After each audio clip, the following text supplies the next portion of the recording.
don't know. Where do we start? Yesterday we were sending over text messages talking about tracking, right? And the importance of tracking, and how tracking causes a lot of issues with knowing what's working and what's not.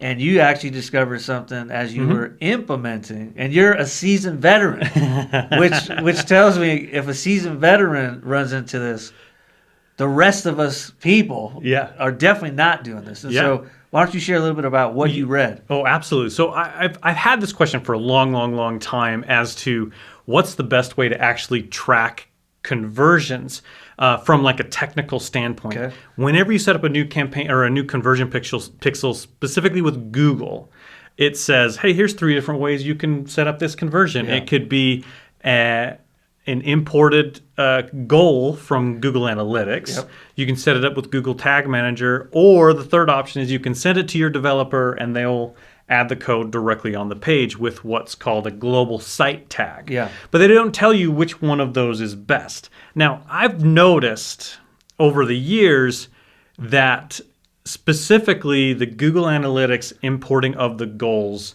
never gave me as many conversions as the other ways of doing it. And it always seemed like the conversions got dropped there. And you were saying you've noticed the same thing. I did, right? I've actually tried all 3 of those methods. And the one without a doubt, global site tag works. Yeah. And I just luckily or accidentally plugged this in a website correctly and noticed that there was more conversions recording than the other 2 options. And so I just thought, and to give you full disclosure, I also had the other 2 versions uploaded as well, so I could compare them. Okay. So those numbers are completely different. Yeah. So as I spoke with the client, they would look into the ads manager and they would notice how come they're all tracking the same thing, purchases, but how come there's 3 different numbers? Yeah. And my thought was, well, this is the Google, pixel on the page, and then this is the uploaded analytics, and then this is the Google Tag Manager. And the problem is, it seems like there's some level of drop off somewhere. Yeah. And so that actually helped my case to show them you can't always trust the attribution 100%. Yeah. It's not going to be 100% accurate. Well, absolutely. And the thing is like every Google Ads tutorial out there I've ever seen, paid or free on YouTube or even like provided and made by Google, never talks about which one of these is most accurate. They oftentimes will talk about implementing whichever one is easiest for you based on your setup, whatever, but there's clearly some accuracy differences. So I was diving into some of the Google documentation for something completely different. Yeah. And I was reading one of their documentation pages on setting up conversion events, going through, and there's this small little section that says outright the Google site, global site tag with conversion event is the most accurate way to track any of your events, whether that's a lead conversion or a sale or anything like that. And it's only on this one page, kind of buried in the documentation, whatever. But there it is. Like there's the evidence. That's the proof, and that's even more accurate than Google Tag Manager. Which a lot of people will say, well, it's easier, whatever, or it still tracks it. Yeah. Well, I have found just from experience that the global site tag is the most accurate. And the other thing that I've noticed is, and I don't know in the documentation if it said this, but the Google, did you see anything about enhanced conversions? Did it show anything about that? I have seen some stuff, but I didn't see it in relation to this specifically. It wasn't in the doc. I was curious. I wasn't looking for it, And all the ad accounts that I manage, only some of them have that option and others don't. Oh, really? So I don't know if it's a new thing maybe they're rolling out. Yeah, I'm not entirely sure. That'll be interesting. We'll have to dive into that. Yeah. But I do want to take a quick minute to just talk about maybe why. And this is one of the things we've talked about before. If we want to take a big step back. Yeah. About, why is this? And we've mentioned over and over and over again, the easier you make it for the algorithm to know what's going on, the easier it is for the algorithm to deliver the right kind of the ads in front of the right kind of people. And we've talked about that. This is true with Facebook ads. It's true with any algorithm-based ads platform. You want to make it easy. And I think that's exactly why the global site tag is the most accurate, because from a tech perspective, it's very easy for the algorithm to consume that information. It loads on page load. It's one script tag plus fires one event, one conversion event. That's either like a lead or a purchase or whatever.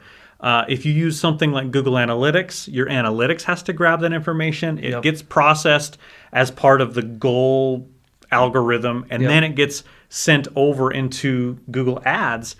And that's a lot of steps where something could go just a tiny bit off and then the conversion doesn't get counted. It's kind of like playing the telephone game. It's exactly what it is. The message gets diluted the more times it has to go through another source. And then you even have, with that particular setup, you even have this option where usually inside of analytics you have multiple people in there building reports, doing all these things. And if someone makes a change that breaks that goal funnel, and now you have human error on your team's side causing no conversions to get reported into your Google Ads, and no way to be notified that that's what happened. There's no like change management system inside of Google Analytics or anything. So there's so many places where the ball can get dropped there and the information won't get communicated back.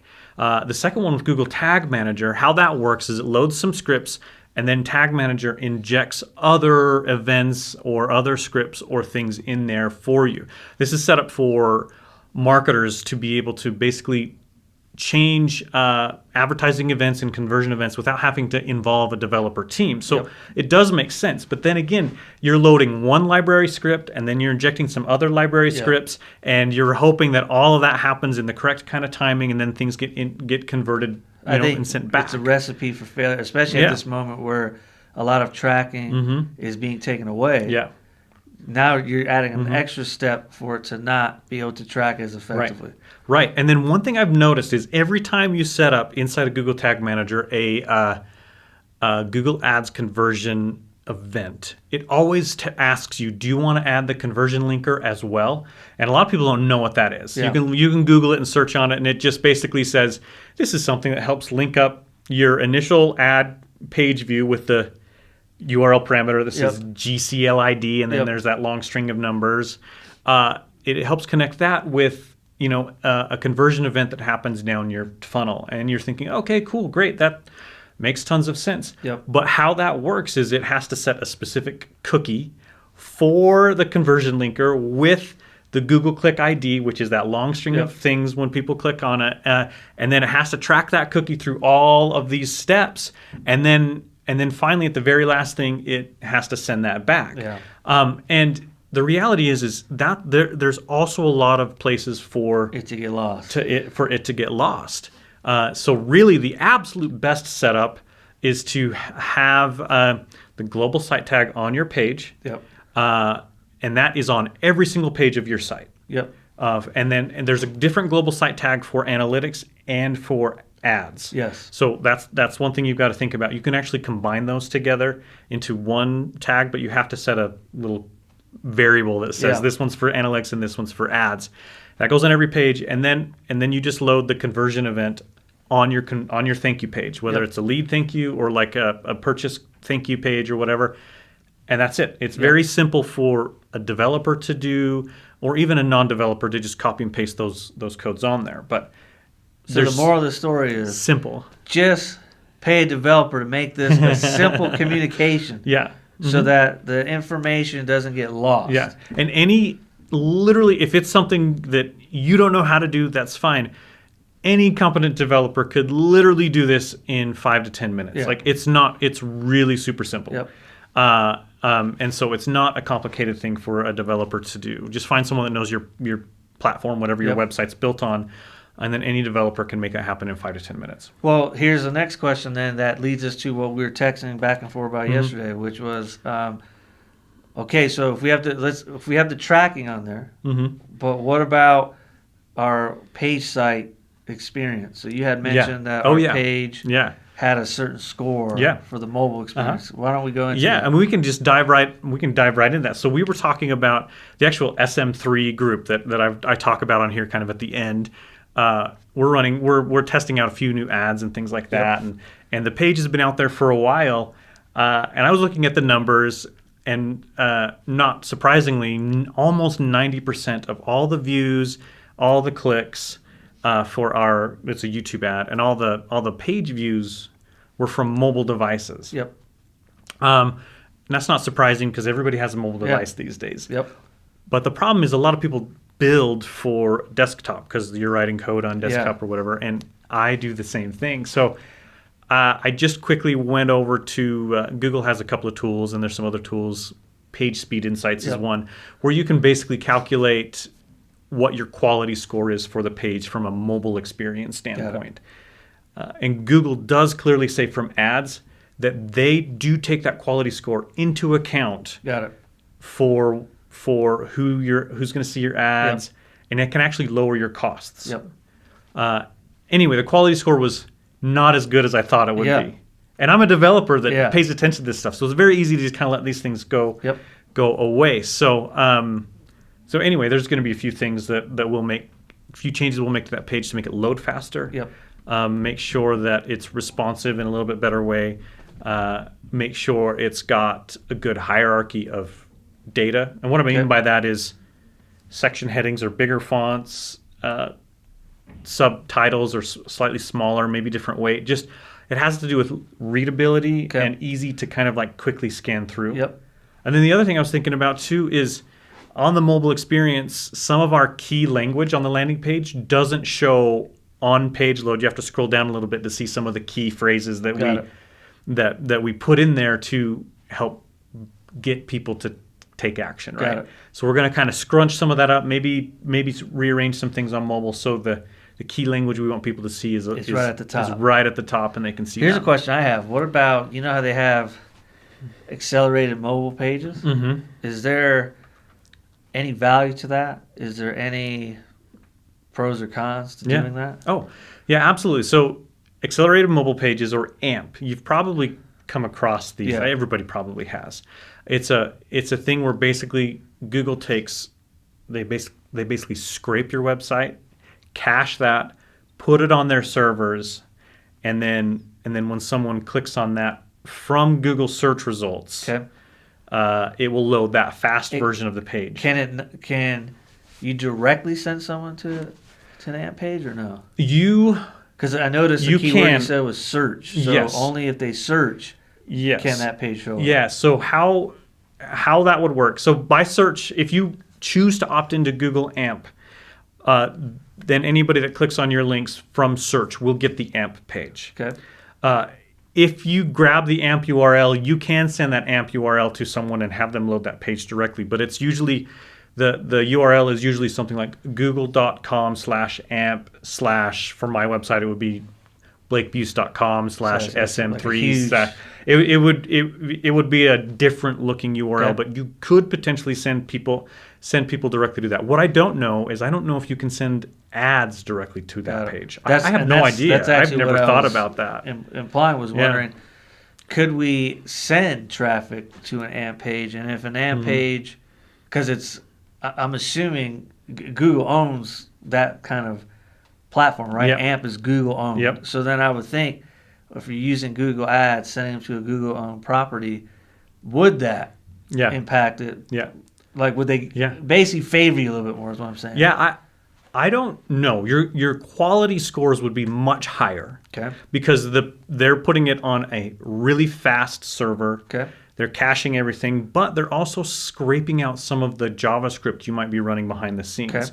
So oftentimes you might not get some of the tracking data that you would expect to get, especially if you're tracking on a non-Google platform. If you're using something like, I don't know, AdRoll or Facebook Pixel or some of these things, by default, those things are not going to track. You have to do some extra work to get an AMP page to track that stuff. Got it. And so that would be the con. Basically, if you used an AMP page, you're tracking for pixel reasons wouldn't be as effective. Right. Okay. But and sometimes pages because they're guessing. Sometimes pages don't load correctly if it's a page that requires JavaScript to render certain things. Yep. And I've seen this happen before. I'll click on a page and I'm thinking something's not right with this page. And you can actually go up to the top and click a couple of links and get to the non-AMP version of the page, and then it starts working correctly. So there is some trade-offs. So we've talked about tracking, right, and the importance of making sure your tracking codes are on as clean as possible, simple as possible, a direct communication line to the ad platform. That's going to be the most effective. One thing to kind of transition from that is I was sharing with you someone that is currently running ads. Yes, I love this. But has 0 tracking pixels. Like none. Literally 0. That's amazing. Nothing. No analytics, no Facebook pixel, no Google pixel. And he's running ads on these platforms. Really? And he had mentioned to me that he's been making sales at a decent clip, by the way, purely with no tracking, right? Which goes against a lot of what these platforms will tell you to do. So that actually teaches a very important lesson, which the lesson is the messaging is the most important thing. Absolutely. Because without the right message, he wouldn't get any of these responses. Now, you can make the argument that if he's making great sales with no tracking, that his messaging might be as tight as you possibly can make it, which means if you implement the tracking and help optimize these pixels, he may be able to see great results. Yeah. Because if it's working with no tracking and it's straight old school, just put this ad in front of people and use your message to get them to buy, then that means your message is probably on point. And so I would focus, no matter how much tracking we do, never forget that you have to make sure you're actually talking to the right person and that you have a strong marketing message. Yeah. And that's everything. Yeah. It's absolutely everything. And when people start talking about split testing, audiences and stuff, that's a great place to start. And we've talked about that. Yep. But you really should look at split testing your messaging. Yes. And that's not just your messaging in your ad. That's the messaging on the landing page. And if you're using video, the messaging on your video and seeing what's working. And then when you find out what's working, work to align all of those so they're all in line with one another. So the messaging in the ad directs people to the landing page, which has basically the next logical step of that messaging, and the content on that page is the next logical step of the messaging, because that's super important. Yes. And one thing that, when I first started running ads, I don't think there was actually pixels. That shows you kind of how many years ago that was, but I don't think there was actually any conversion pixels. Actually, there wasn't. I remember, because at the time, it came out maybe a few months later. Okay. I remember thinking it being a big deal, like, wow, there's this thing. Was that Facebook? Is that where you Facebook, started? Okay. Yes. And so with Facebook, with these, I remember focusing heavy on the messaging, and I was actually using engagement campaigns at the time, because there was only traffic, engagement. Yeah. There was no conversion. And so I was using engagement campaigns. And I remember spending so much time on the messaging and split testing the messaging. And by the way, this is before I actually knew what split testing was. Okay. I just, from a sales background, I just knew certain things worked better than others in face-to-face sales, and I just took the same logic to the advertising. And I remember kind of fine-tuning a couple of messages that were geared towards personal training. And there were different hooks and angles that worked better than others. And when you put them all together with the right picture, the right words, the right call to action, and then the right... At the time, their funnel was they respond, then you get them into a Facebook Messenger, then you get them to a phone call, then you get them into person. That was actually the funnel, but there was no tools to support that. So we just did it all manually. But we optimized each part of that funnel. But it all started with the messaging. Right. Because we noticed when I tested a certain message versus another, it would attract a totally different person. And that's, I think when you first hear testing your messages, I think, at least I know on my end, it's easy to dismiss. Yeah. Like, does the message really make that much of a difference, especially on who responds to it? The targeting says it's targeting this person. So, like, maybe you shouldn't have to work on that as much. But I don't think that's the case. I actually think the message is split testing the message is more important than I think a lot of us give credit to, just because it just seems like, how could a set of words or a picture make that much of a difference? Yeah, and if you think about, the olden days, I always go back to direct mail marketing back in, like, Dan Kennedy. Yeah, Dan Kennedy. I mean, seriously, you guys got to look. Greatest of all time. Yeah, you got to look at Dan Kennedy, and you got to read some of the material from people that did direct mail marketing back in the 50s and 60s, because they didn't have fancy pixels to send data back in near real time as to what was working. And so they put a lot of effort into the messaging. And just because we have all of these fancy tools now doesn't mean that the messaging has gone away. We humans haven't evolved that much. Like, we still want the messaging.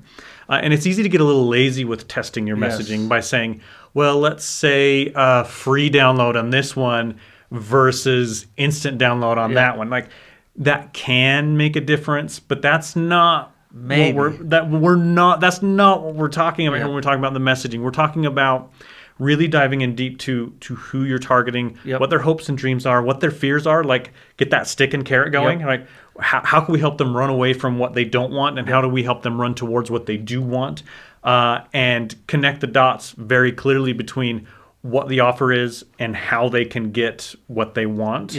Whatever that is. With fitness, that doesn't necessarily mean I want to shed 50 pounds. Sometimes that's the correct message, but other times the message is actually different. Maybe it's I'm a little bit worried about my health because I have family members that have X, Y, and Z health problems, and so I don't necessarily want to shed weight, but I want to get in a good routine now. That kind of an understanding. And then you take that understanding and turn that into a marketing message that works. You got to dive in. Yeah, you got to dive in a little deeper on things. I think we've talked about this before, but I think we've gotten so spoiled. and I will be a part of this group, so I'm not saying I have never been spoiled and everyone else is. I'm part. When I say we, I'm included. We've been spoiled. I've noticed a direct. This has been the iOS change and less tracking has actually been refreshing for me. And I'll tell you why.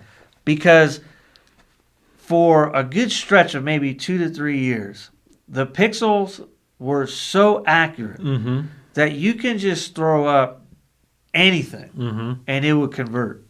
Like, literally anything, because the targeting, it did all the work for me, right? And I've noticed that during that time frame, there was less and less talk about ad copy and the importance of what you're writing and all that stuff. And it was more about the technology. Right. And what that actually trained everyone to do was to get not as effective with their messaging. And what that means, I look at it like this. We all know, well, not we all, but many people know how to ride a bike or drive a car or run or do whatever, play basketball. But what you find out is if you take 2 years off, 3 years off of anything, I don't care how high level you were when you were at your peak, you are rusty and you're not as good as you were until you get back to that. Right? And I've noticed that over time, I think the entire market has got to that point where they're relying so much on technology that they stop practicing their marketing skills. And now it might just be a perception that things are harder now. But really, it's kind of like if you haven't played baseball in 2 years, that 95-mile-an-hour fastball hasn't changed. It just feels harder because you haven't been seeing it. Right? And so I think that's kind of what's happened with, there's all this tracking gone. It feels like maybe it's more difficult, but I would actually argue it's probably everything's the same. It's just that your skill set, you've let it kind of dwindle during these good times of pixel tracking. Or you hopped in when the good times were happening, and this feels like the end of the world because you're only used to, what things were, which is a little bit where I was. I kind of hopped in to advertising, again, from like the software engineering side of things.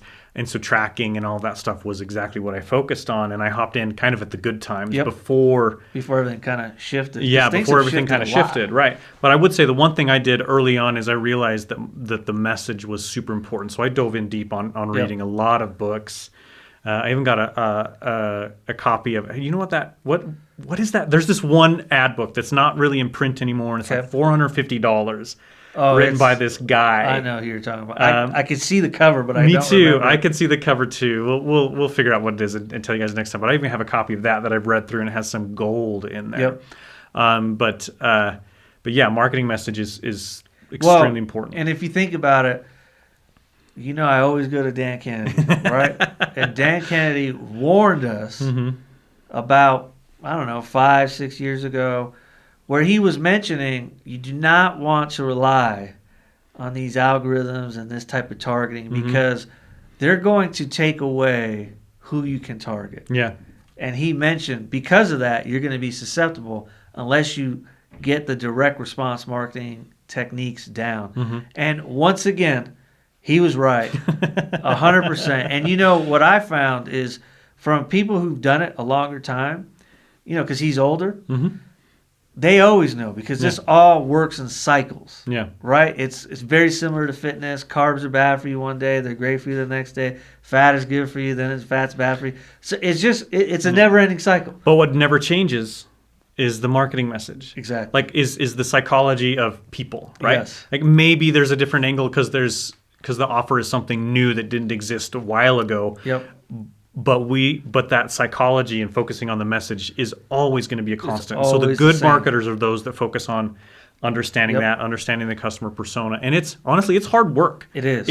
It's really hard work, especially when you have limited characters you could put in an ad. So you've got to find a way to get that message in there in a certain space or whatever. And you only have so much time. That's the other thing with ads is you only have a couple seconds to hook them in. So you've got to be effective, quick, and if you're not, your marketing is just not going to work as well. And we no longer have these mega advanced. I mean, the pixels are still there. Yeah. And they're way smarter than we were 7, 8, 9, 10 years ago, but they're not what they were the last 2 or 3. Yep. So train yourself back up to working on your marketing messaging and thinking about from start to finish versus I'll just throw an ad out there, let the targeting do the work. And watch the money come in. Yeah, and so to kind of wrap things up, because people, I mean, you might be thinking if you're listening to this right now, you guys started off talking nothing about, just about tracking and everything, and now we focused into this. But they're extremely related, right? Like you definitely want to make sure your tracking is as good as you can make it. And if there's a couple of simple tweaks you can do to make that really, really good, great. And that's what we want to do. But then you've got to spend time focusing on the messaging and getting that messaging right. Because as you have shown, some people out there not knowing what they're doing crush the messaging and still make sales. Which many marketers would think that's crazy. That would never happen. Right? But it's definitely possible. And so you need both. Yeah, you need both. The key to these tracking mechanisms is to help drive your decisions on what's working, but don't overly rely on them to do all the work, right? So that's why you need both of them. Yep. All right. So we'll wrap this up here. Greg, people. So if you want to go ahead and reach out to me, gregmarshall.co, you can go ahead and book a free strategy session. And Blake, how do people get a hold of you? Just blakebuse.com, and there's the SM3 group that Greg's actually involved in now and helping with now, where you can communicate with us kind of directly with weekly Q&As and all of that stuff. So join the SM3 group. You'll get more information like this podcast. Yeah, absolutely. Okay, we'll talk to you later. Bye. Bye.